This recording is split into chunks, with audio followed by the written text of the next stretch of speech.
particular triggered it this time around na para magbakati RTC po tayo? We cannot daw, sabi ng attorney mo, asawa Huwag ko. na namin pag-usapan yung detalye. Ayun, Nasa Well, it's in the file. complaint naman. It's But in the most of complaint. it as last year, Senator. And year lang This No, year. and early this year. Early this year. Actually, kami, since I was 18, merong nangyari na kumalat na sinulat niya nandito to. It had to do with, no, when I was secretly married the first time. And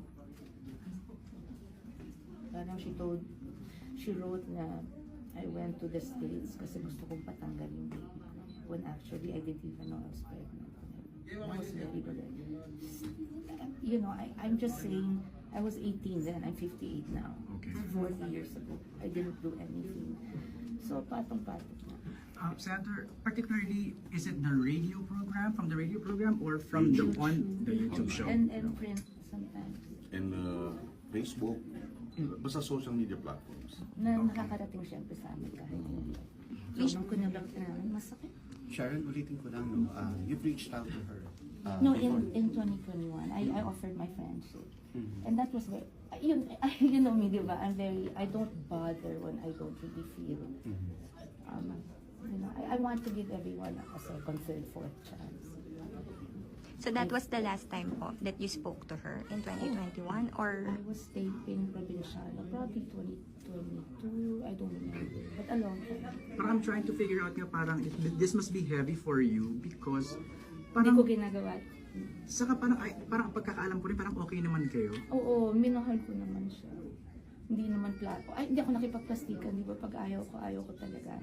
When I extend my hand in friendship, you know it's true. So, kahit nakatalikod ako kung sino-sino tanongin yung kilala ko, siguro naman yun ang sasabihin.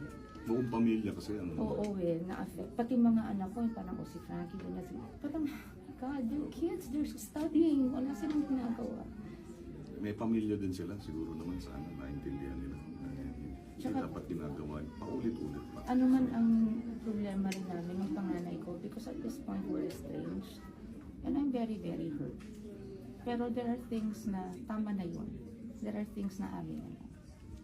And pagbalik-balik pa rin man ang mundo, mahal niyo anak niyo. So, tiis-tiis na lang bilang namin. Pero dadating sa point, ayaw ko na rin isiksik ang sarili ko sa ayaw sa akin. I'm tired. No? may pagkakataon po ba na nag-reach out siya during the time na meron siyang mga nilabas na mga To get your opinion, Wala. Yun nga. Siguro they wait for us to react. But why would we? Diba? So, yun lang. Wala. Alam mo, ayoko ito. I'm old na. You know, I think, nagtanim ako ng goodwill sa show business. So, nang ginawa ko, magtrabaho. Yung kagandahan ng loob na pinapakita ko, walang makapagsasabi na it's not real. Kasi makikita, I'm so transparent, di ba? Kaya nga ako natotrouble minsan sa social media, I'm too fan, you know. So usually I say what people are only thinking, and that's wrong. I regret that. But also, that just says a lot about, one thing I will not be is inauthentic. I will die being myself, the same person I was when I was 12. So I cannot let something like this just slide. last Thank question you, po thank for you. me, may magkano po or kung ano po yung damages na hinihingi nyo for this complaint Ano po? Yeah. Yun Hindi pa namamanip o hindi pa binibigay pa, no? Oo. Yeah, mahirap Ako naman, kasi. just siguro, Mahirap kasing i-quantify yung budget. So, dahil marami.